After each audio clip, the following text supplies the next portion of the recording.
Quero inicialmente compartilhar a minha alegria em poder estar diante da igreja, que eu tanto amo, tanto prezo, tenho total estima, bem como o meu avô, o pastor Eugênio, a minha avó missionária Ranúzia, evangelista, deputado federal Gilberto Nascimento. Que honra poder conhecê-lo presencialmente, isso é um privilégio para nós.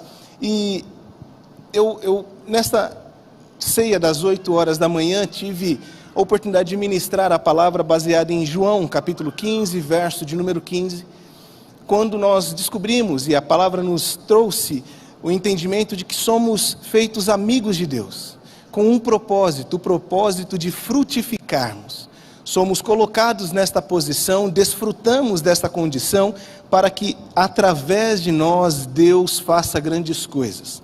Ele nos fez amigos para que nós possamos dar frutos, e frutos que permaneçam. Ele nos rasgou o coração, Ele se revelou a nós, não para que a gente entenda todo o processo, mas para que a gente confie em todo o tempo, e assim possamos dar frutos que permaneçam. Para esta segunda reflexão, eu gostaria de continuar falando sobre isso, de uma maneira um pouco mais acentuada, baseado no texto de Mateus, capítulo 9. Vamos ler daqui a pouco os versos 35 até o verso 38, quando Jesus chama a atenção dos seus discípulos a respeito da realidade ao redor, do mundo ao redor. Ele contempla as multidões, ele olha para as pessoas e ali, diante deste cenário, ele faz uma alegação que para nós é fundamental, é muito importante. Capítulo 9 do Evangelho, segundo escreveu Mateus, verso 35 em diante. A Bíblia diz: Jesus ia passando por todas as cidades e povoados, ensinando nas sinagogas. Repita comigo, por favor: ensinando nas sinagogas. Como crente em Cristo Jesus, fervoroso, cheio do Espírito Santo, ensinando nas sinagogas, pregando as boas novas do reino e curando todas as enfermidades. Muito obrigado. Verso 36 diz: e ao ver as multidões, teve compaixão delas, porque estavam aflitas e desamparadas, como ovelhas sem pastor. E então ele disse aos seus discípulos: a colheita é grande, mas os trabalhadores são poucos. A colheita é grande. Em outras versões, os campos estão prontos. Mas e os trabalhadores? Os campos estão prontos. Mas e os trabalhadores? São poucos. Então, peçam, pois ao Senhor da colheita que envie trabalhadores para a sua colheita. Perceba que a urgência da parte de Cristo toca profundamente em nosso estilo de vida.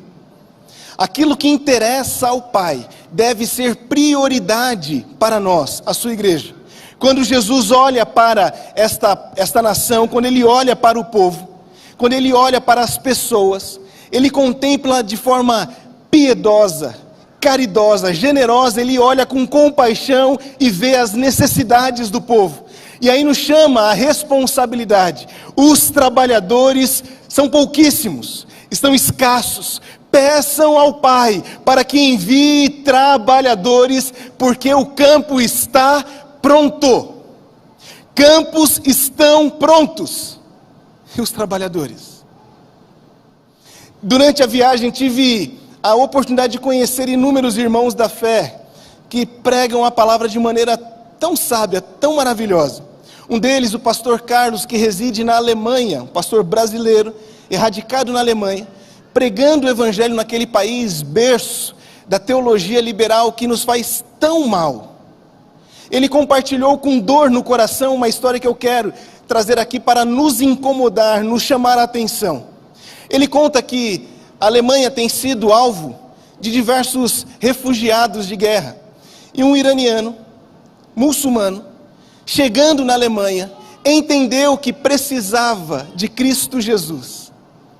Ele recebeu de Deus a ordem para que procurasse uma igreja e lá firmasse raízes, fincasse raízes e pudesse estabelecer um contato com a igreja, um contato com Cristo.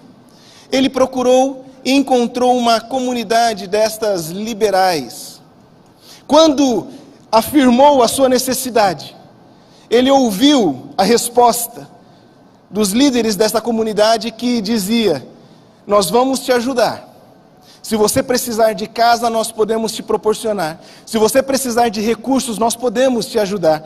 Mas você não precisa se converter ao cristianismo. Basta ser um bom muçulmano. Ele, em choque, falou: mas não faz sentido. Eu não quero mais essa vida, eu quero o evangelho. Eles disseram: isso não é necessário. Basta ser um bom muçulmano. Obviamente, contrariado, ele saiu e procurou uma igreja católica. O padre, ouvindo o seu pedido, disse: olha, eu me impressiono, mas se eu te aceitar aqui, eu vou trazer problemas, porque pessoas do seu tipo aqui geram confusão, então é melhor não. O desespero foi tão grande, que ele encontrou um rio que cortava a cidade, e batizou-se a si mesmo. Até que, por misericórdia de Deus, ele conheceu uma igreja centrada, firmada na palavra que não muda. Estes irmãos tiveram amor verdadeiro pela vida dele.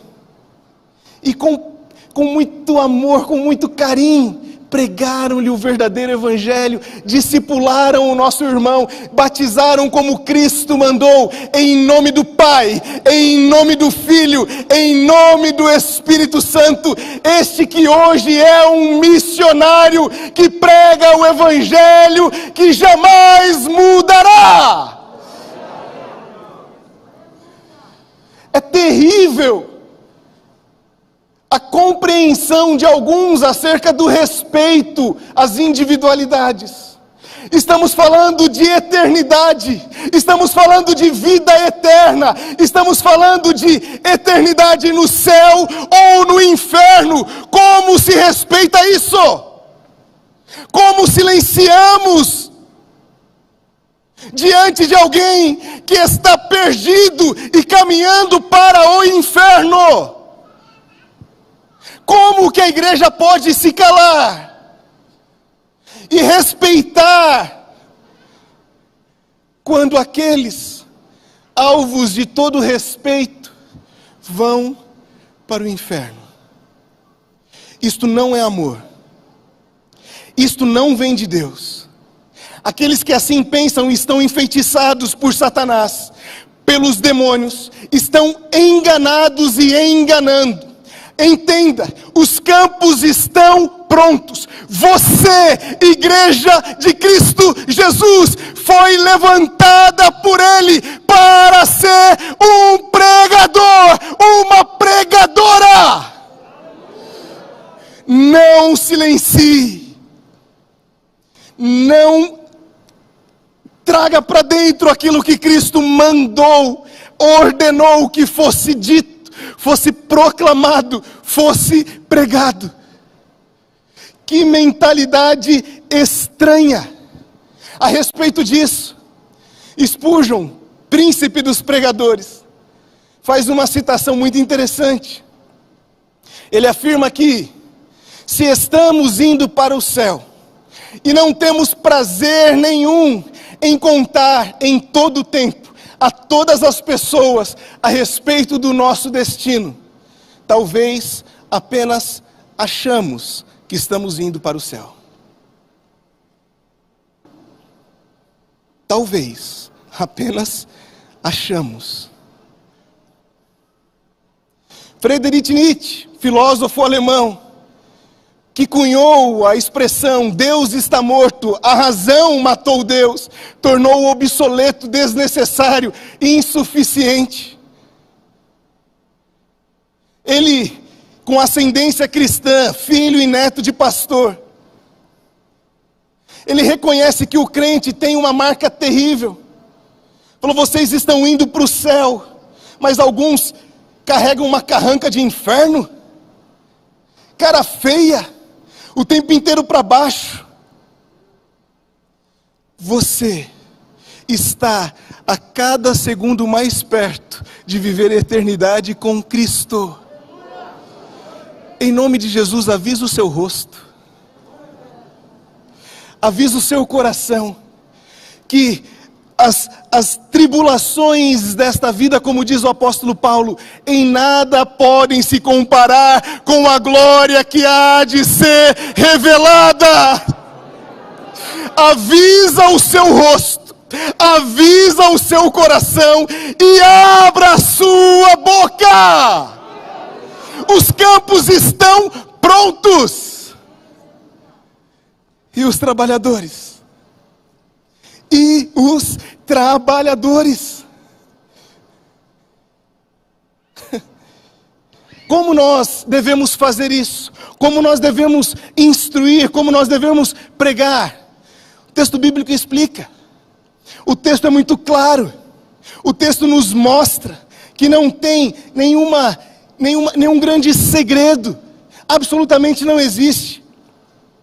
O que lemos fecha a descrição pós-Sermão do Monte, escrita pelo evangelista Mateus. Capítulo 5, 6 e 7.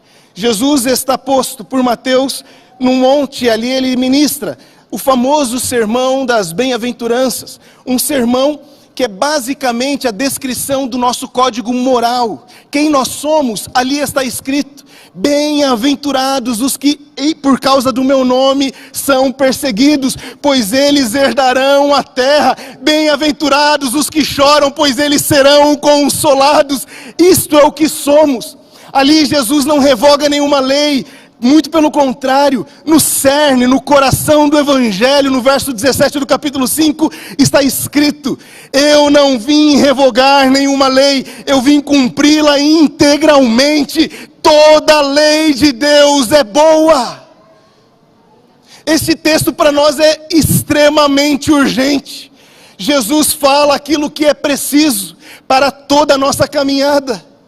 Quando termina este grande sermão, o texto de Mateus começa a descrever uma série infindável de grandes milagres. Só interrompido por uma memória do autor, quando ele mesmo se introduz na história. Mateus, publicano, estava ali coletando impostos e Jesus o chamou. Os milagres voltam a ocorrer, até que chegamos nestes últimos 4 versos. Jesus para, olha para as multidões, e delas tem compaixão. O que me chama muita atenção está exatamente no verso 35. Jesus ensina a palavra. Jesus prega o evangelho. Jesus cura os enfermos. Esta hierarquia não está posicionada de maneira aleatória. Não foi o que veio à mente de Mateus de maneira totalmente acidental. O Espírito Santo iluminando e revelando-lhe a palavra nos mostra quão precioso é o ensino das Escrituras. A pregação do Evangelho é o poder de Deus em ação. A cura é absolutamente incrível. Os milagres alimentam a nossa alma, e sobre eles eu quero falar daqui a pouquinho e muito mais no período da noite, se Deus assim nos permitir. Mas há uma hierarquia. Há estabelecido um passo a passo necessário, sem o qual seremos rasos. Rasos. Acompanhe comigo este raciocínio, por favor. Quando nós olhamos para o Monte da Transfiguração, nós temos ali 2 manifestações sobrenaturais e a própria transfiguração de Cristo Jesus. Estão com ele, quem lembra? Moisés e Elias. que de alguma forma sintetizavam todo o Antigo Testamento, a lei e os profetas. Ambos se curvam perante Cristo, enquanto uma voz diz do alto céus: este é o meu filho, a ele ouvi, a ele obedecei, com ele aprendam.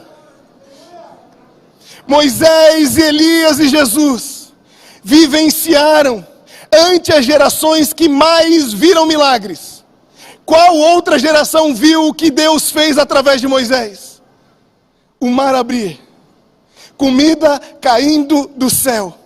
Quando o pão que era doce ficou amargo, enjoou, Deus fez repousar sobre todo o arraial codornizes, e eles comeram até se empanturrar. Da rocha trouxe água, águas amargas ele transformou em águas doces. Ele derrotou inimigos intransponíveis. Eles viram o que mais ninguém viu. Mas ainda assim, compunham a geração mais incrédula. Porque milagres não sustentam.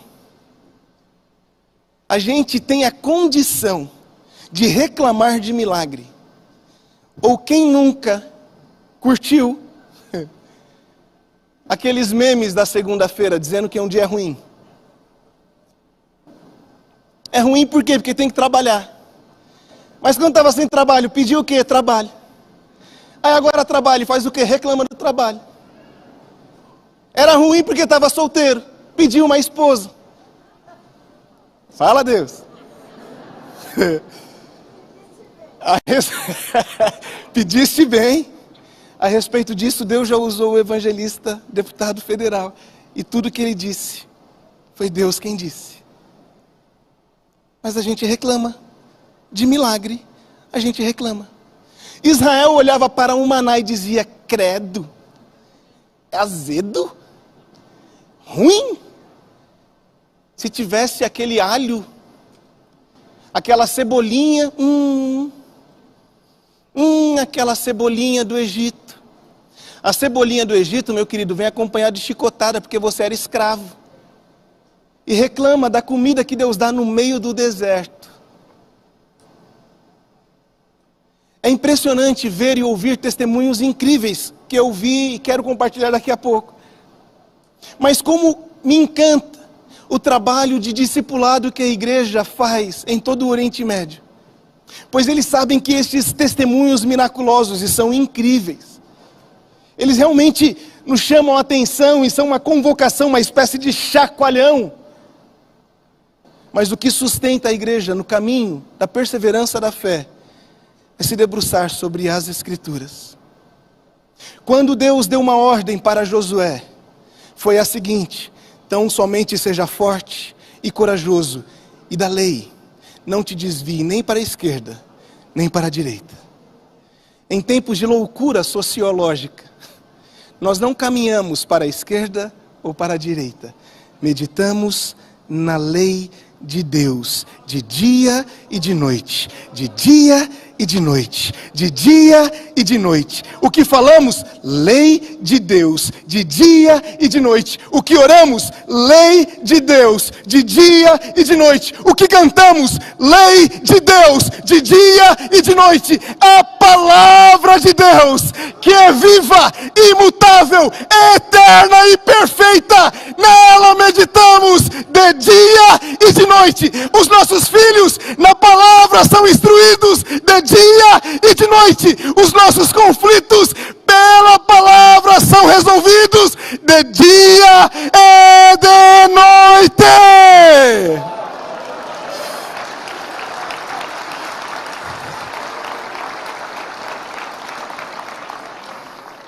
Esta é a urgência que temos. Os campos estão prontos. Os trabalhadores são poucos e cheios de desculpas. Não é incomum você ouvir de um crente em Cristo que ele não lê a Bíblia porque dá sono. Mas era uma maratona facinho, facinho. Pastor Ronaldo Lidório, um dos grandes missionários brasileiros, sugiro que você acompanhe o seu trabalho. Ele conta o testemunho de uma irmã que vivia numa região muito remota. Conheceu o Evangelho através do trabalho missionário da igreja. Analfabeta, ela começou a escutar a respeito da palavra de Deus. E ela caminhava 3 dias da sua casa até o local de reunião com a igreja. 3 dias caminhando. Teve uma ocasião que no meio do caminho, ela se esqueceu de uma parte do texto que ela tinha decorado. Ela voltou, perguntou, decorou, para retornar para casa. É sono? Ou você acha que isso não é espiritual? Esta preguiça, essa lentidão que temos para com as Escrituras. O diabo está nadando de braçada, enquanto a nossa Bíblia está fechada. Você acha que isso é sono? Os campos estão prontos. Mas e os trabalhadores? Vamos falar a respeito do que se não convivemos com o texto bíblico? Vamos falar sobre o que achamos, sobre o que pensamos, sobre o que sentimos? Não! O apóstolo Paulo deixou muito claro. 2 Coríntios capítulo 4, ele fala: é o privilégio que nos foi concedido pregar o Evangelho para este século, e não fazemos de maneira dissimulada, contando contos errados, não mentimos, tão somente pregamos a palavra de Cristo. Este é o tesouro que guardamos em vasos de barro. Você tem noção do que é ser instrumento de Deus para falar algo que vai mudar a eternidade de alguém? Não se faz isso com persuasão humana, não se faz isso com estratégia, se faz isso quando se está debruçado sobre a palavra. É assim que pregamos, é assim que vamos desfrutar desta colheita. Somente assim. E aí, algo que chamou minha atenção é que às vezes a gente imagina que Deus não lida bem com o caos. Parece que o caos atrapalha Jesus. Quer ver uma das desculpas que a gente ouve? Olha, eu só estou esperando parar de fumar para aceitar Jesus. É que eu ainda bebo um pouquinho, mas quando eu parar de beber, eu sou só de Jesus. Como se Jesus estivesse do lado de fora esperando limparmos a nossa casa para que Ele pudesse entrar. Ele é a água que nos limpa. Guarde isso em seu coração. O caos não impede a manifestação de Deus. O caos é a matéria-prima para os milagres. A respeito disso, o missionário que trabalha junto à igreja, no Cairo, igreja pastoreada pelo pastor Samé Maurício, ele cuida da área do evangelismo para as nações árabes, maioria muçulmana. Vivem terrivelmente guerras, violências, tudo aquilo que se possa imaginar de triste, eles vivem. E nos contou um testemunho.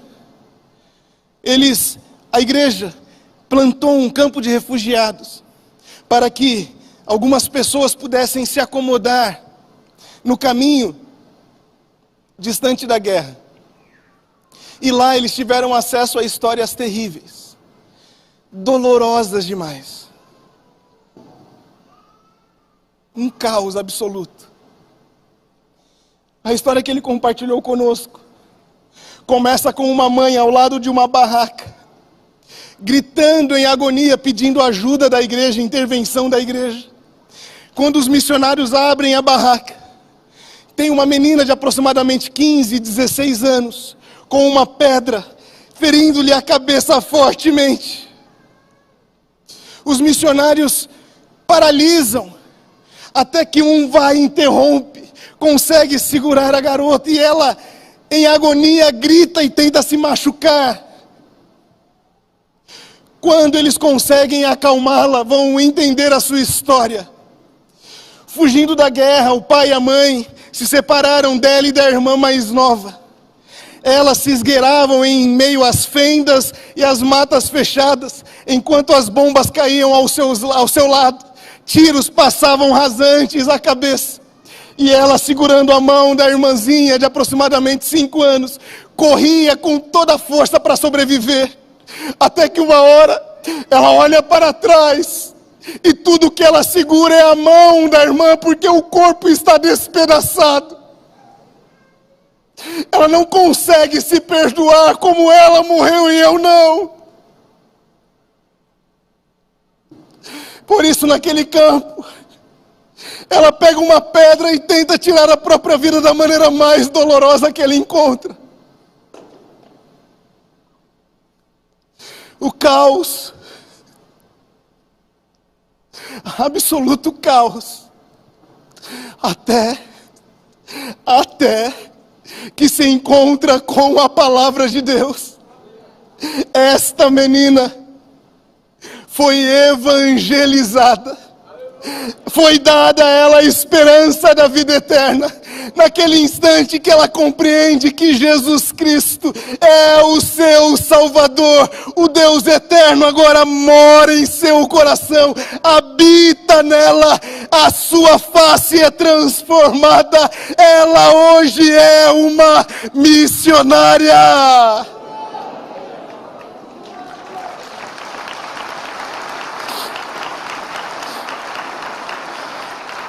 O caos não impede o agir de Deus. O caos é a matéria-prima para os milagres. O que nós precisamos entender aqui é que Deus vai fazer o que Ele tem que fazer, e ponto, acabou. A grande questão é, quanto a nós, suportamos esperar? Suportamos aguardar? 530 escutam a orientação por parte do Senhor Jesus Cristo: ficai em Jerusalém até que desça sobre vós o Espírito Santo, para que sejam os meus mártires, aqueles que carregam no corpo a palavra do Evangelho, em Jerusalém, em Samaria, em Judeia e até os confins da terra. 530, de acordo com o apóstolo Paulo, escutam esta orientação. 120 permanecem. E sobre todos eles, diz Lucas ao escrever Atos, sobre todos eles veio o poder do Espírito Santo. Jesus disse: fique, eu vou mandar. Jesus está nos dizendo hoje: fique, eu vou fazer. Ele faz o que somente Ele pode fazer, disso nós não temos dúvidas. Agora a grande questão é, e o nosso coração? Asaf tem um salmo que deixa isso muito claro: Deus é bom, isso não tenho dúvida. Deus é bom para os que são limpos de coração. Quanto a mim, eu de vez em quando duvido, porque eu me encanto com as coisas que o mundo faz. E em busca deste respeito absoluto, eu me silencio, eu me calo. Quanto a mim, mas Deus é bom, isso não muda. Quando que tem a chave no texto de Salmos? Quando ele afirma: então novamente entrei no santuário. Aí tudo fez sentido. As paixões pelo mundo se tornaram nada. As minhas mazelas, nada. Os meus questionamentos, nada. Porque eu contemplei a Deus. Igreja do Senhor, Deus vai fazer o que somente Ele pode fazer. Está feito. Não tenha crise com isso. O que Ele prometeu, Ele já promete na condição daquele que já cumpriu. Agora, quanto a nós? Quanto a nós? Teremos condição de aguardar? Teremos condição de permanecer? Quero encerrar compartilhando mais um testemunho. E repetindo isso. O caos não impede a ação de Deus. O caos é a matéria-prima para o milagre. Você pode dizer isso comigo, por favor? O caos não impede a ação de Deus. Ministra isso sobre o seu coração. É necessário. Mais uma vez, repita comigo, por favor. O caos não impede a ação de Deus. O caos é matéria-prima para o milagre.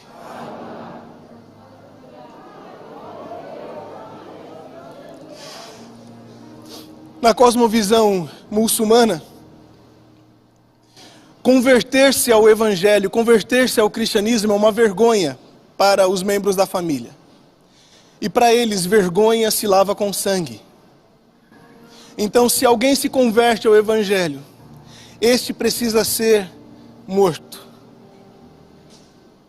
A profundidade com que os nossos irmãos encaram isso é algo assombroso.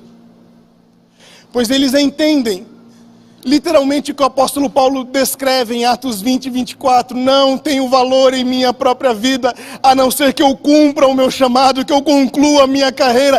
Mais precioso é o propósito de Deus do que o meu respirar.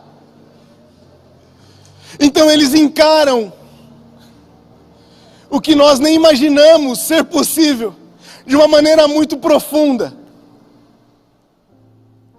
E uma irmã nossa na fé, e aqui eu justifico não citar nomes nem localidades, é uma instrução que nós recebemos. No último dia receberíamos 2 missionários para testemunhar a respeito do que Deus está fazendo através da vida deles. Mas a polícia interceptou e eles foram presos. É sério. À noite quero contar a história de um rapaz que tem a cabeça a prêmio, de verdade.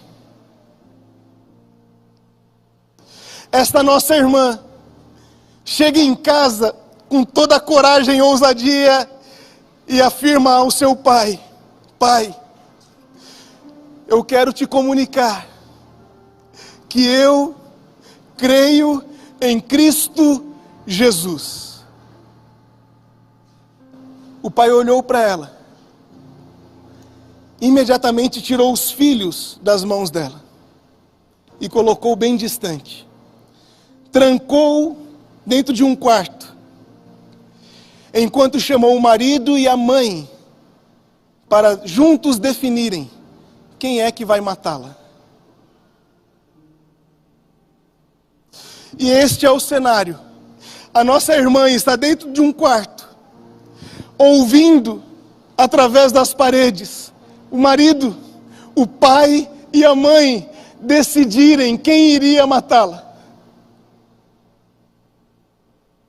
A 500 quilômetros de distância, os líderes dessa nossa irmã, os discipuladores dessa nossa irmã, são convocados pelo Espírito Santo e de joelhos se colocam para orar em favor dela. Começa uma batalha espiritual, intensa oração, pedindo a Deus que lhe poupe a vida, clamando pela vida dela.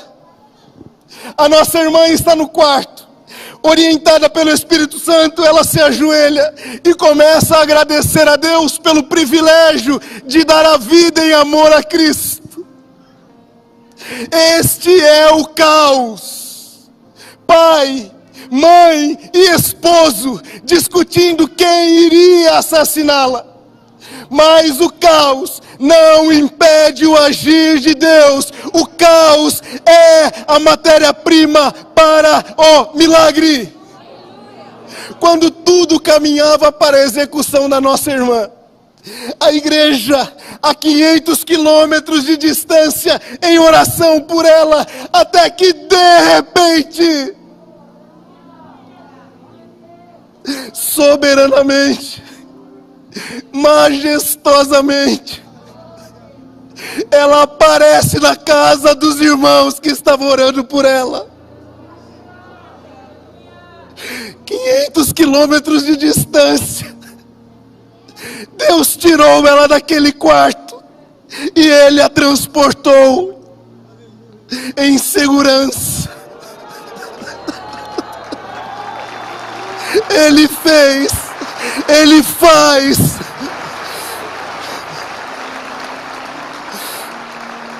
Quando nós ouvimos isso, os meus olhos vieram direto para este texto.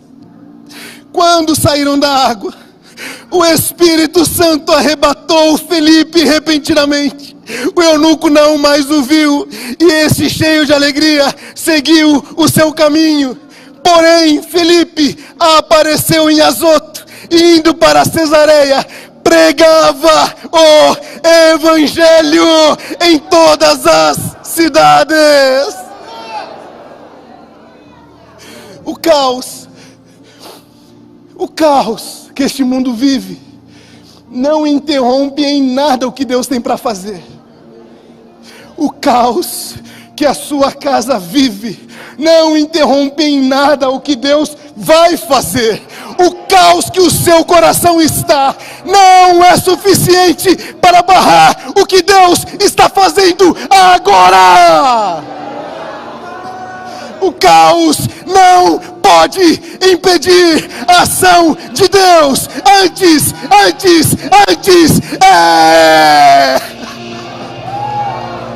o caos é a matéria-prima